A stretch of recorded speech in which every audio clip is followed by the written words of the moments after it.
খুবই দুঃখ প্রকাশ করছি, কারণ আক্রান্ত শিশুরা যখন নিউমোনিয়ায় আক্রান্ত হয়ে যান বাংলাদেশে সেই পরিমাণ সাপোর্ট দেওয়া কঠিন হয়। আইসিইউ সাপোর্ট, বিশেষ করে শিশুদেরকে আইসিইউ সাপোর্ট দেওয়া।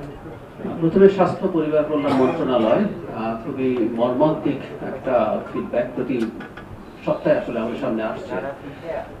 গতকালের খবর হচ্ছে হাম এবং এর উপসর্গে আমরা কথার মধ্যে একটু টেকনিক্যালিটিস আছে। আপনারা জানেন যে ৩০০ জনের বেশি শিশু মারা গেছে, গতকাল সংখ্যাটা ৩০০ ক্রস করেছে। খুবই মর্মান্তিক ব্যাপার।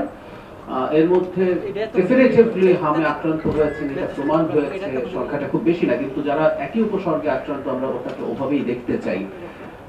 আমরা খুবই দুঃখ প্রকাশ করছি, কারণ আক্রান্ত শিশুরা যখন নিউমোনিয়ায় আক্রান্ত হয়ে যান বাংলাদেশে সেই পরিমাণ সাপোর্ট দেওয়া কঠিন হয়। আইসিইউ সাপোর্ট, বিশেষ করে শিশুদেরকে আইসিইউ সাপোর্ট দেওয়া। একসাথে অনেক বেশি রোগী আসছেন এবং অনেক সময় আমাদের দেশে এটা হয়েছে রোগীরা অনেক দেরি করে হাসপাতালে আসছেন। আমি এই ব্যাপারে ব্যক্তিগতভাবে খোঁজ নেওয়ার চেষ্টা করেছি। আমরা খুবই দুঃখ প্রকাশ করি। এর মতো মর্মান্তিক কিছু হতে পারে না। আমি আগের দিনও বলেছি, একটা প্রিভেন্টেবল ডিজিজে একজন শিশুর মৃত্যু আসলে আমরা পছন্দ করি না, নিতে পারি না, নেব না। একটা ব্যাপার একটু যোগ করা দরকার, সেটা হচ্ছে একটা আপডেট টিকার ক্ষেত্রে।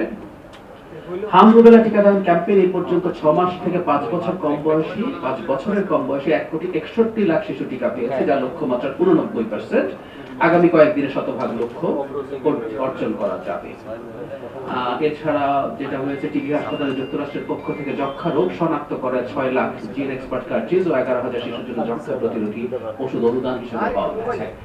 বর্ষা মৌসুমে ডেঙ্গুর প্রকোপ মোকাবিলায় স্বাস্থ্য সংশ্লিষ্ট দপ্তরগুলো প্রস্তুতি শুরু করেছে। আপনারা জানেন বর্ষার সময় আমাদের দেশে কমন হয়। আমরা আগে বলেছি যে আমাদের পার্শ্ববর্তী দেশগুলো ডেঙ্গুর প্রকোপ কমাতে যথেষ্ট সফল হয়েছে। এবার আমরা অন্তত এই সময়টা দায়িত্বে আছি। আমরা বিশ্বাস করি অতীতের যে কোনো সময়ের তুলনায় আমরা বেটার পারফর্ম করবো। আমাদের এখানে ডেঙ্গুর সংকট খুব বেশি হবে। প্রাথমিক ও গণশিক্ষা মন্ত্রণালয় বিনামূল্যে প্রাথমিক বিদ্যালয়ের শিক্ষার্থীদের স্কুল ড্রেস, ব্যাগ, জুতা বিতরণের উদ্যোগ গ্রহণ করেছে সরকার। প্রথম পর্যায়ে দেশের সকল উপজেলার 2টি করে বিদ্যালয়ের প্রথম শ্রেণীর শিক্ষার্থীদের মাঝে বিতরণ আগামী জুলাই থেকে এই কার্যক্রম শুরু হবে। আমরা জানি একটা পাইলটের মতো হচ্ছে। আমরা যখন একটা কর্মসূচি করতে যাই সেটা একটা পাইলট হওয়াই স্বাভাবিক, সেটা কাজ চলছে।